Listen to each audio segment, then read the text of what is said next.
IPL শুরুর আগেই কেকেআরে বিপত্তি। 2 কোটি টাকায় কেনা ক্রিকেটারের খেলা 20 বাও জলে। আইপিএলে 2 কোটি টাকা দিয়ে কেনা ক্রিকেটারকে হয়তো খেলাতেই পারবে না কলকাতা নাইট রাইডার্স। আফগানিস্তানের মুজিবুর রহমানকে কিনেছিল কেকেআর।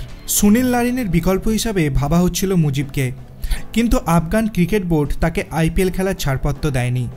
শুধু মুজিব নন, ছাড়পত্র পাননি নবীনুল হক এবং ফজল হক ফারুকিও।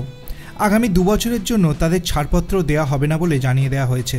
আফগানিস্তান ক্রিকেট বোর্ড কঠোর সিদ্ধান্ত নিয়েছে এই 3 ক্রিকেটারের বিরুদ্ধে। নবীনেরা দেশের বার্ষিক চুক্তি থেকে নাম তুলে নিতে চেয়েছিলেন, তারপরই বোর্ড তাদের ছাড়পত্র না দেওয়ার সিদ্ধান্ত নিয়েছে। আফগানিস্তানের হয়ে না খেলে বিভিন্ন দেশে টি-20 খেলার দিকেই ঝোঁক বেশি, সেই কারণে বার্ষিক চুক্তিতে সই করতে চাননি নবীনেরা। আগামী বছর আইপিএল শুরু হবে মার্চ থেকে। মুজিবকে 2 কোটি টাকা দিয়ে কিনেছে কলকাতা, নবীনকে ধরে রেখেছে লখনৌ সুপার জায়ান্টস এবং ফজলকে রেখে দিয়েছে সানরাইজার্স হায়দ্রাবাদ। কিন্তু এই 3 ক্রিকেটারকে হয়তো আইপিএলে খেলতে দেখা যাবে না। বোর্ডের পক্ষ থেকে ঘোষণা করা হয়েছে আগামী 1 বছর বার্ষিক চুক্তি থাকবে না এই 3 ক্রিকেটারের।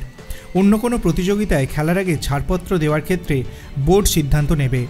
আগামী 2 বছর তাদের ছাড়পত্র দেওয়া হবে না, সেই নিয়ে কোনো আলোচনাও করবে না বোর্ড।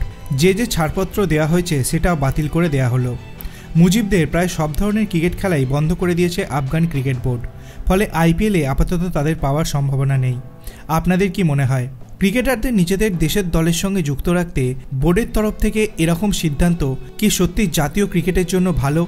আপনার অভিমত আপনি কমেন্ট সেকশনে জানাতে পারেন। ভিডিওটি ভালো লাগলে লাইক করবেন, চ্যানেলটিকে সাবস্ক্রাইব করতে ভুলবেন না। ধন্যবাদ।